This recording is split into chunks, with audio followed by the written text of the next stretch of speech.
నాగేశ్వరి నువ్వెక్కడికి? నువ్వెక్కడికి వెళ్తున్నావో నేను అక్కడికే వస్తాను. పద వెళ్దాం. ఇంట్లో ఒకటే గొడవ, మనశ్శాంతి అనేదే లేకుండా పోయింది. అది సరేనమ్మా, నువ్వు ప్రశాంతంగా ఉండాలంటే సినిమాకో షికార్కో వెళ్ళాలి. నేను అర్జెంట్ పని మీద బయటికి వెళ్తున్నాను. మీరెక్కడికైనా వెళ్ళండి మావయ్య, నేను వద్దనడం లేదు. మీ పని నేను డిస్టర్బ్ చేయను. ముందు ఇక్కడి నుంచి పదండి. ఏంటి అలిగి వెళ్ళిపోతే నేనేం అడగననేగా? వెళ్ళు, మళ్ళీ ఇంటికి వస్తావుగా. మావయ్య ముందు బండి తీయండి.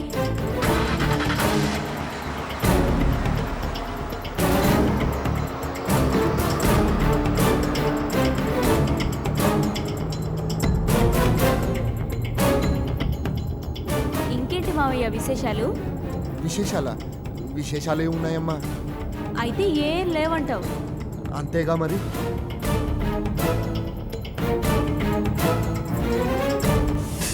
ఇప్పుడు మనం ఎక్కడికి వెళ్తున్నాం మావయ్య? వైదేహి దగ్గరకా?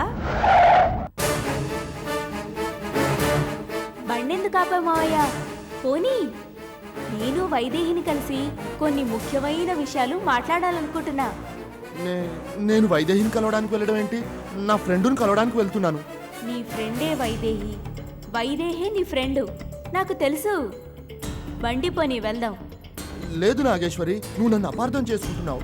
నేను ఇంతకు ముందులా లేను మావయ్య. నాకిప్పుడన్నీ చాలా బాగా అర్థమవుతున్నాయి.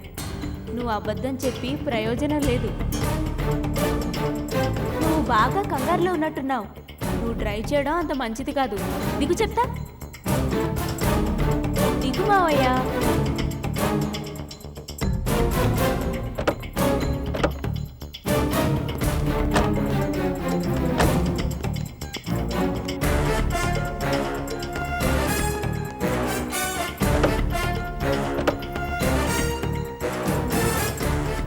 హలో హలో విశ్వం, చెప్పు. నీకు డ్రైవింగ్ కూడా వచ్చా? ఏ ఇదేమైనా నీళ్లలో వెళ్లే షిప్పా, ఆకాశంలో వెళ్లే ఫ్లైటా? భూమి మీద నడిచి 4 చక్రాల వెహికల్. దీన్ని డ్రైవ్ చేయడం గొప్ప విషయమా ఏంటి?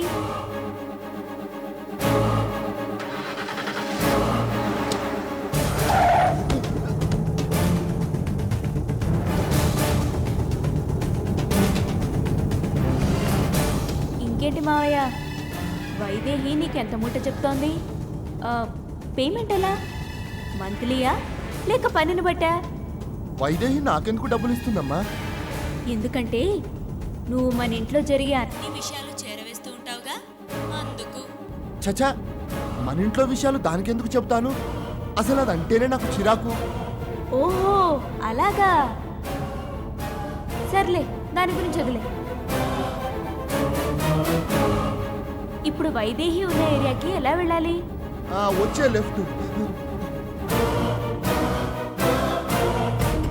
నువ్వేం చేస్తావులే మావయ్య, అప్పుడప్పుడు ఎమోషన్లో ఇలా టంగ్ స్లిప్ అవ్వడం సహజం.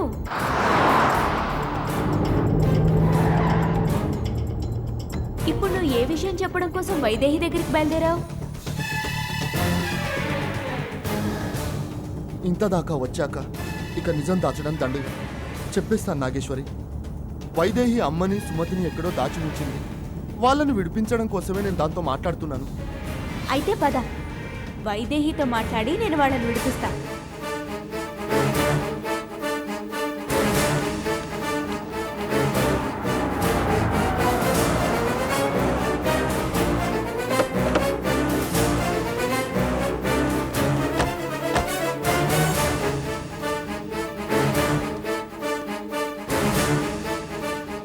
ఇక్కడేనా వైదేహి ఉండేది? అవును నాగేశ్వరి, వెళ్ళిపోదాం పద, అది చాలా డేంజరు. అలాగా, పర్వాలేదు పద. ఆ డేంజరస్ ఫేస్నే ఓసారి ఫేస్ చేసి చూస్తాను.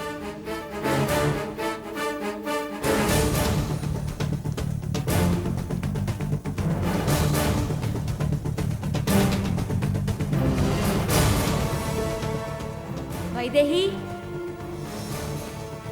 వైదేహి, రండి మేడం, మీకోసమే వచ్చాను, రండి. నాకు భయపడి పారిపోయినట్టుంది మావయ్య. సర్లే, అనవసరంగా ఫోన్ బిల్ ఎందుకు దండగా, కట్ చేయి.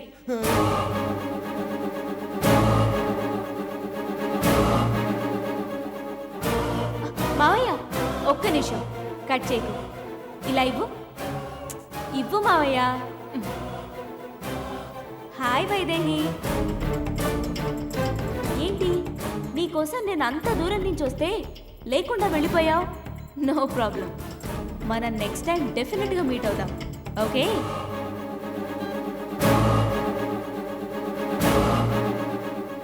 కట్ చేసేసింది.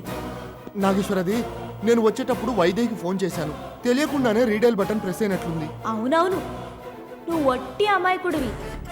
నీకు తెలియకుండానే వైదేహి దగ్గరికి బయలుదేరుతావు, వైదేహి నెంబర్ డయల్ చేస్తావు, ఫోన్ ఆటోమేటిక్గా పనిచేస్తుంది. ఏం చేస్తావు? నీకేం తెలీదుగా. పద, ఇంటికి వెళ్తూ మిగతా విషయాలు మాట్లాడుకుందాం. రామావయ్య.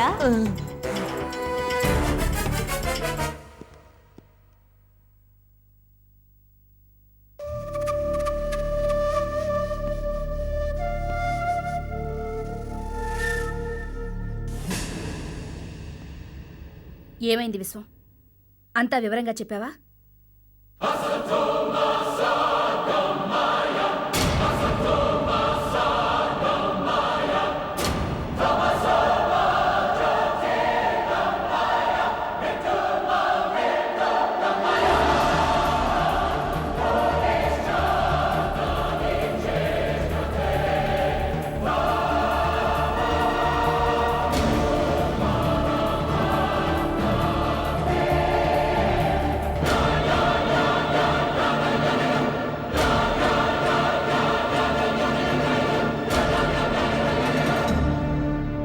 ఏంటమ్మా, నేనేమీ మాట్లాడకుండా వెళ్ళిపోతున్నానని ఆశ్చర్యపోతున్నావా? ఇప్పుడు నేనేమీ మాట్లాడను. ఎందుకంటే జరిగిందంతా వివరంగా మీ తమ్ముడు గారు ఎలాగో చెప్తారు కదా. మళ్ళీ నేను ప్రయాసపడి మాట్లాడి ఎందుకు అనవసరమైన కంఠశోష? మావయ్య, స్టార్ట్ చేయి.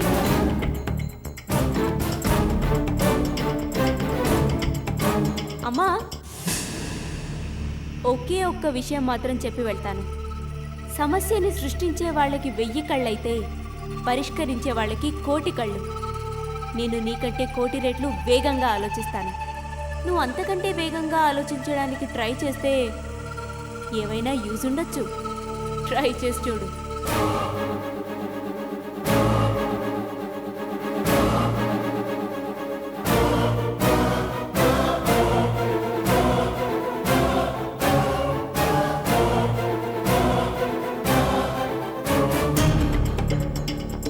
ఇదెలా వచ్చిందిరా నీతో? ఇందాక నా దగ్గర వాగినట్టే దాని దగ్గర వాగి నిజమంతా చెప్పేశావా ఏంటి? లేదక్క, కానీ దానికి మన మీద చాలా డౌట్ ఉన్నట్టుంది. ఓయమ్మో, నువ్వంటే ఏదో అనుకున్నాను కానీ అది సామాన్యురాలు కాదక్క. ఒక్కో మాట తూటాలా పేల్చింది. అదేమోనక్క, అది మాట్లాడేది మామూలు మాటలే, తిట్టినట్టు కూడా ఉండదు. అయినా మనసుకేమో చెప్పుచ్చు కొట్టినట్టు ఓ ఫీలింగు. ఇంతకు ముందు నువ్వేదో పంచ్ డైలాగ్ చెప్పినట్టు గుర్తు.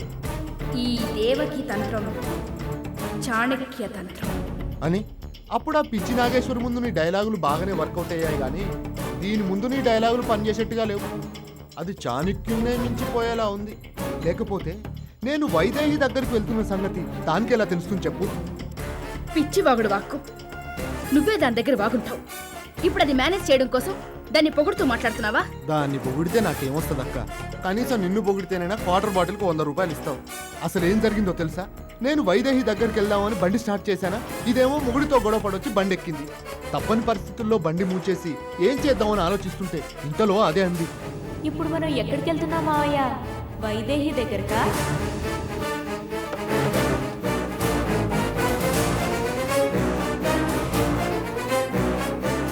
కట్ చేస్తే ఇదిగో ఇక్కడ వచ్చి పడ్డాను. ఇప్పుడు చెప్పు, ఏం చేద్దాం?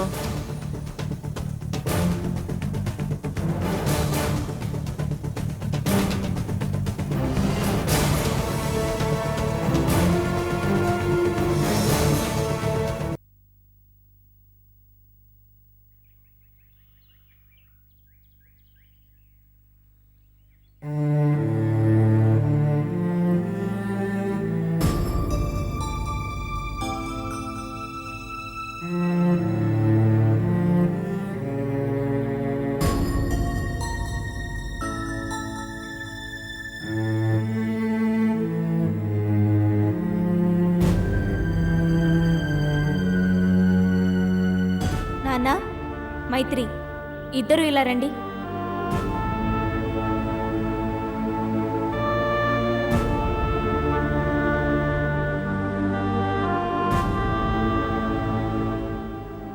ఏంటమ్మా? అదే నేను అడుగుతున్నాను. ఏంటి ఇద్దరు తలా ఓ దిక్కు చూస్తూ నిల్చొని తెగ ఆలోచిస్తున్నారు? ఇప్పుడు ఏమైందని? ఏముందమ్మా, మైత్రి జీవితం గురించి. ఇంకా నా జీవితంలో ఏం మిగిలింది నాన్న ఆలోచించడానికి? ఏమీ మిగలకపోయినా జీవితం అనేది ఒకటి ఉంది కదమ్మా, దానికో తోడు కావాలిగా. దయచేసి ఇంకెప్పుడు అలా అనకండి నాన్న. నాకు ఈ ఒంటరితనం బాగా అలవాటైపోయింది. నేను ఇలాగే ఉంటాను. నువ్వు ఇలాగే ఉంటానంటావు, అందుకని ఏమీ పట్టనట్టు నిన్ను అనాథలా వదిలేసి మేము ఉండగలమా? మళ్ళీ నీకు మంచి సంబంధం చూసి పెళ్లి చేద్దాం అనుకుంటున్నాను. సారీ నాన్న, అదెన్నటికీ జరగదు. ఎందుకని? ఎందుకంటే నా తలరాత మంచిది కాదు. నా మెళ్ళో తాళి కట్టిన పాపానికి అశోక్ చనిపోయాడు. ఇప్పుడు మళ్ళీ ఇంకో అభాగ్యుడిని చంపేయమంటావా? ఎందుకు నీ గురించి నువ్వే ఇలా తక్కువ చేసుకొని మాట్లాడతావు? ఇదిగో మీ అక్కయ్య ఉంది చూడు, తనకు మొదట్లో సంబంధాలు చూసేటప్పుడు పెళ్లి చూపులు చూసి వెళ్ళిన ప్రతి పెళ్లి కొడుకు చనిపోయేవాడు. కానీ ఇప్పుడు ఓ మంచి అబ్బాయి భర్తగా దొరకలేదు, తను సంతోషంగా బ్రతకడం లేదు. అలాగే నువ్వు ఓ మంచి అబ్బాయిని చేసుకో. మీరెన్నైనా చెప్పండి నాన్న, నాకు మరో పెళ్లి చేయాలన్న ఆలోచన మాత్రం మానేయండి. నన్ను ఇలాగే వదిలేయండి ప్లీజ్. మైత్రి, ఒక్క నిమిషం.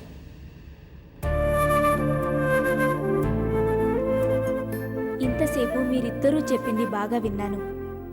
నీ దృష్టిలో నువ్వు కరెక్ట్, నాన్నగారి దృష్టిలో నాన్నగారు కరెక్ట్. కాకపోతే నీ వాదనలో నువ్వు బాధపడుతూ ఉండాలని కోరుకున్నావు, నాన్నగారేమో నువ్వు సంతోషంగా ఉండాలని కోరుకున్నారు. బిడ్డ సంతోషాన్ని కోరుకోవడం తండ్రి తప్పేం కాదుగా మైత్రి. ఒక్కసారి ఆలోచించు. నిన్నేం వెంటనే నిర్ణయం తీసుకోమని చెప్పడం లేదు, బాగా ఆలోచించు. ఒంటరిగా ఉంటే ఇంకా బాధ ఎక్కువ అవుతుంది. పోనీ ఓ పంచే, నీకై పెళ్ళాలోచన వచ్చేంత వరకు ఏదైనా ఉద్యోగం కోసం ప్రయత్నించు. ఆ తర్వాత నీకు పెళ్లి చేసుకోవాలనే ఆలోచన వస్తే చెప్దు గాని. నాకు పెళ్లి ఆలోచనే రాదక్క, వదిలే. ఆలోచన వస్తే చెప్పమన్నాను, అంతేగాని నిన్ను నేనేమీ బలవంత పెట్టడం లేదు. ఓసారి బాగా ఆలోచించు.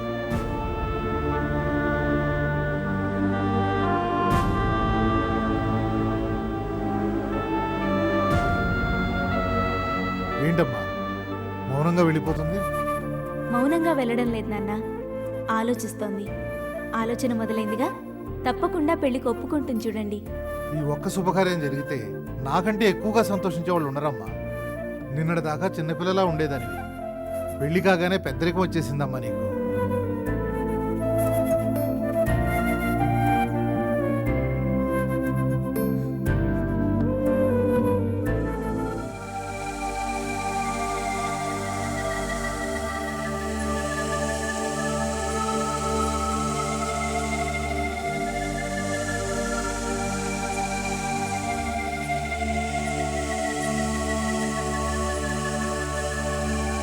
ఏంటి నాగేశ్వరి, దేని గురించి అంత తీవ్రంగా ఆలోచిస్తున్నావు?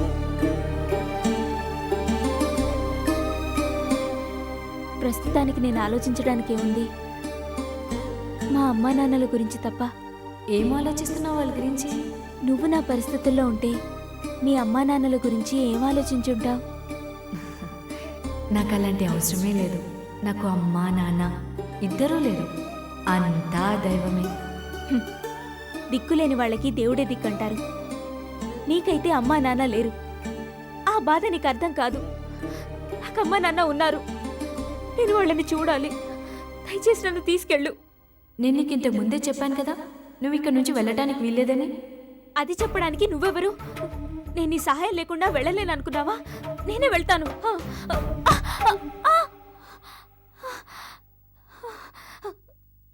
వెళ్తానని చెప్పి 2 అడుగులు కూడా వేయలేకపోతున్నావు, మరి ఇంటి దాకా ఎలా వెళ్ళగలుగుతావు?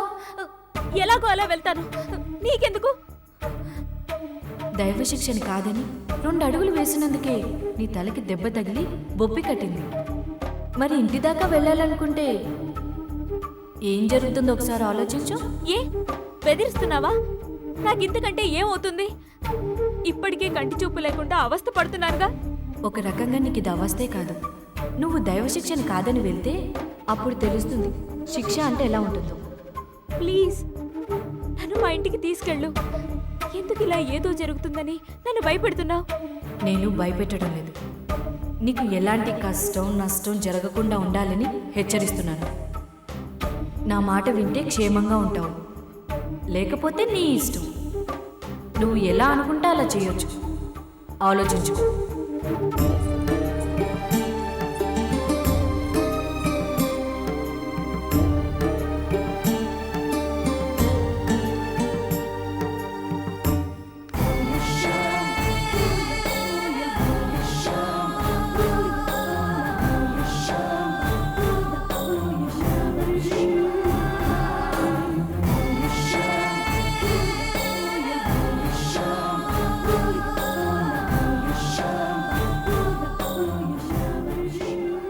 విశ్వం, నువ్వు నా దగ్గరికే వస్తున్నావని నాగేశ్వర్కి ఎలా తెలిసింది? ఒకవేళ తెలిసినా అది నన్ను ఎదిరించేటంత ధైర్యం ఎలా వచ్చింది? మీ అక్కయ్య నన్ను తలుచుకుంటే భయపడుతుందే, అలాంటిది అది నన్ను ఎదిరించి ఛ! అవమానంగా ఉంది. అసలు నువ్వు ఎందుకు అక్కడి నుంచి పారిపోయావు అయితే? దాన్ని చూస్తే నాకు భయంగా ఉందని చెప్తే తిట్టి పంపావు. మరి నువ్వు ఇప్పుడు చేసిందేంటి? నువ్వు నాగేశ్వరికి భయపడి వెళ్ళిపోయావు. విశ్వం, నేను దానికి భయపడి వెళ్ళిపోలేదు. అదంత ధైర్యంగా ఉండటానికి కారణం ఏంటో, అసలు అదెందుకు నన్ను వెతుక్కుంటూ వచ్చిందో తెలియకుండా నేను అడుగు ముందుకు వేయకూడదనే నేను అలా చేశాను. నేను చెప్పానుగా వైదేహి, అది మా అక్కయ్యని ఎదిరించి మాట్లాడినప్పుడే, మృత్యువుని ఎదిరించి నవ్వుతూ ఇంటికి తిరిగి వచ్చినప్పుడే నేను అనుమానించాను అది నిజమైన నాగేశ్వర్ కాదని, దాని రూపంలో ఉన్న మరెవరో అని. మీ ఇంట్లో ఉన్నది నకిలీ నాగేశ్వర్ అయితే అసలు నాగేశ్వర్ ఎక్కడున్నట్టు? అదే తెలియడం లేదు. అసలు ఉన్నది డూప్లికేట్ అని ప్రూవ్ చేస్తే కదా ఒరిజినల్ ఎక్కడ అనేది ఆరా తీయడానికి.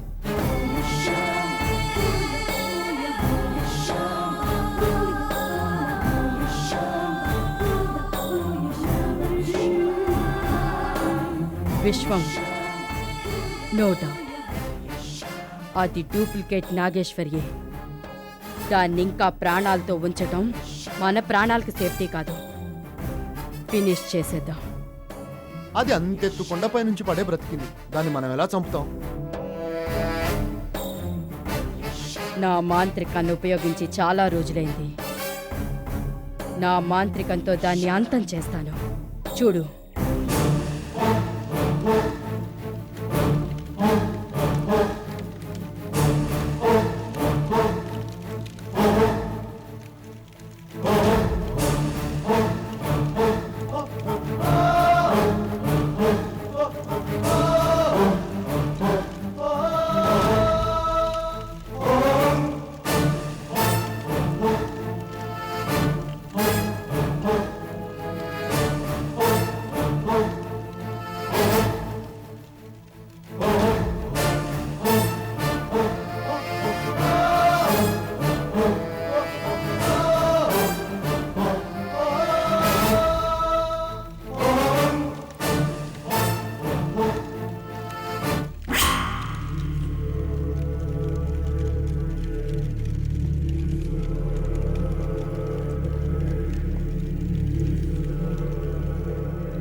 వేద, ఇది మాంత్రిక ఖడ్గం.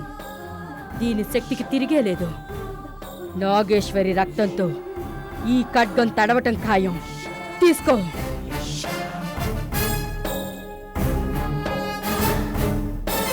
విశ్వం, నే చెప్పింది గుర్తుందిగా? నువ్వెళ్ళి నాగేశ్వరిని తీసుకుని నేను నిర్ణయించిన చోటుకి వెళ్ళు.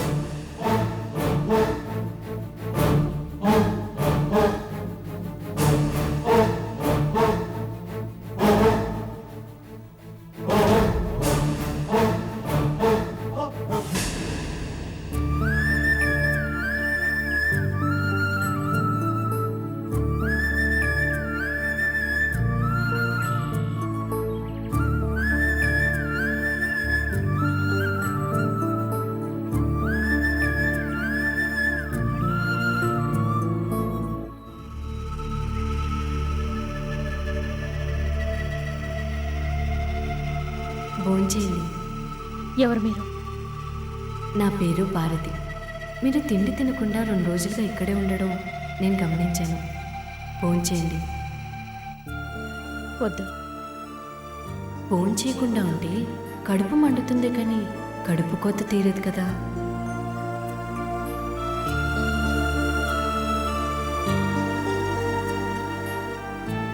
మీ బిడ్డ మీకు దూరం అయిపోయిందని మీరు బాధపడుతున్నారు, కానీ మీ బిడ్డ మీకోసం బాధపడుతూ ఉంటుంది.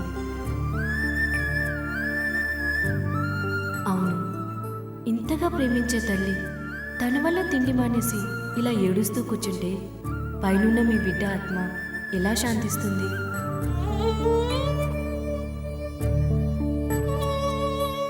మీ బిడ్డ ఆత్మ శాంతి కోసమైనా మీరు భోంచేయాలి. మీరెవరో కానీ మీ మాటలు మాత్రం ఆత్మీయంగా ఉన్నాయి. ఆత్మబంధువు అనుకోండి. నా మాట విని భోంచేయండి.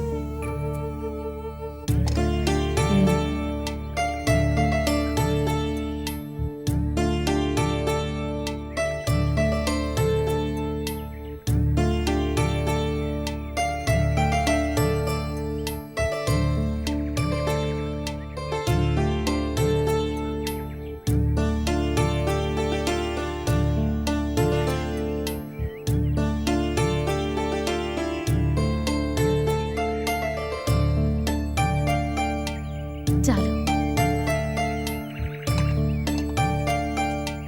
మీరు ఇక్కడే ఉండడం మంచిది కాదు. ఆలయంలో ఉండండి. వద్దు, నాకిక్కడే ప్రశాంతంగా ఉంది. నేను ఇక్కడే ఉంటాను. మీ ఇష్టం. నేను బయలుదేరుతాను. మళ్ళీ ఎప్పుడొస్తారు? మీరు ఎప్పుడు తలుచుకుంటే అప్పుడు వస్తాను. అదే, మీకు ఎప్పుడు అవసరమైతే అప్పుడు వస్తానంటున్నాను. వస్తాను.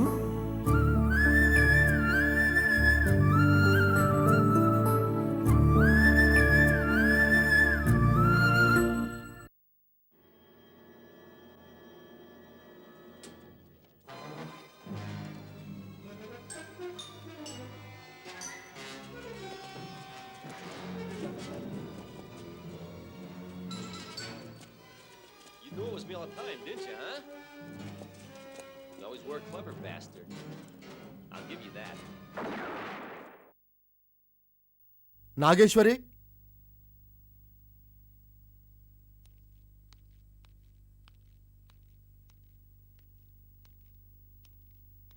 I'm sorry Nageshwari. తలా తోకా లేకుండా నేరుగా వచ్చి సారీ చెప్తున్నా? దేనికి సారీ? నేను ఇన్నాళ్ళు ఎంత మూర్ఖంగా, ఎంత ఎదవలా బతకానని తలుచుకుంటేనే నా మీద నాకే అసహ్యం వేస్తుంది. సరే అయితే నేను చేసిన తప్పులకు సారీ చెప్పుకుంటున్నాను. అందుకు నాకెందుకు సారీ చెప్పడం? నేనేం దైవాన్నా? అంతకంటే ఎక్కువేనమ్మా. ఇది కాస్త ఎక్కువ.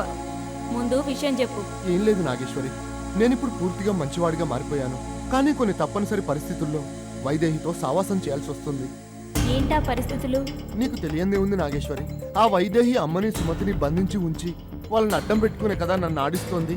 అయితే అమ్మమ్మని సుమతిని రిలీజ్ చేసి తీసుకొచ్చేస్తే రాముడు మంచి బాలుడిలాగా విశ్వం గుడ్ బాయ్ అవుతాడనమాట. 100%. ఓకే, అయితే నేను వాళ్ళని రిలీజ్ చేసి తీసుకొస్తాను. కాకపోతే వాళ్ళున్న ప్లేస్ నాకు తెలియదు. నువ్వే చెప్పాలి. తప్పకుండా. నువ్వు ఇంత పెద్ద హెల్ప్ చేస్తానంటే చెప్పకుండా ఎలా ఉంటాను? నేనే స్వయంగా తీసుకెళ్తాను. వైదేహికి నువ్వంటే కాస్త భయం కూడా. అలాగా? మరి నా పేరు చెప్పి అమ్మమ్మని తీసుకురాలేకపోయావా? అంటే అది ఎందుకు ఓవర్ యాక్షన్లు? ఇప్పుడు నాకు డౌట్. ఇందులో ఎదవ ప్లాన్లు ఏవీ లేవు కదా? చీ చీ, ఎంత మాట అన్నావు నాగేశ్వరి. ఓవర్ అయిందా? ఇవాళే మనం వైదేహి దగ్గరికి వెళ్ళి అమ్మమ్మని సుమతిని తీసుకొద్దాం. ఓకే?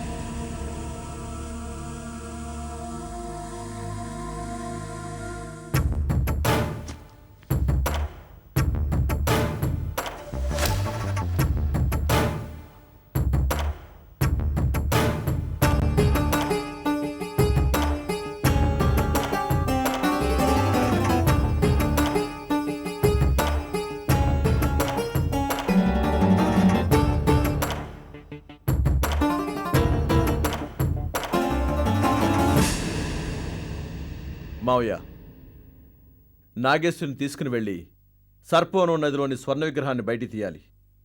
అందుకు అనువైన సమయం ఏదో చెప్పండి. గుణ, నా మనసు ఎందుకో కీడు శంకిస్తుంది. గ్రహాలు కూడా నాగేశ్వరికి అనుకూలంగా ఉన్నాయి. ఇప్పుడు మనం ఎలా పావులు కదిపినా నష్టం వాటిల్లే ప్రమాదం ఉంది. అర్థం కావడం లేదు. నాగేశ్వరి జన్మ నక్షత్రానికి ఇప్పుడున్న అన్ని గ్రహాలు ఆమెకు అనుకూలంగా ఉండటమే కాదు, ఆమెకు ఆపద తలపెడితే శత్రువులు అంతమైపోయే ప్రమాదం ఉంది.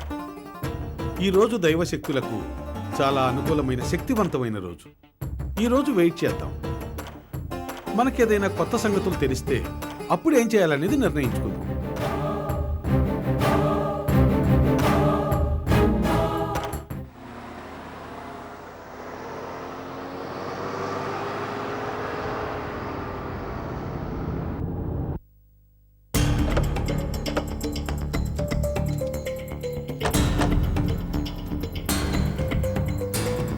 పద, వాళ్ళెక్కడున్నారో చూపించు.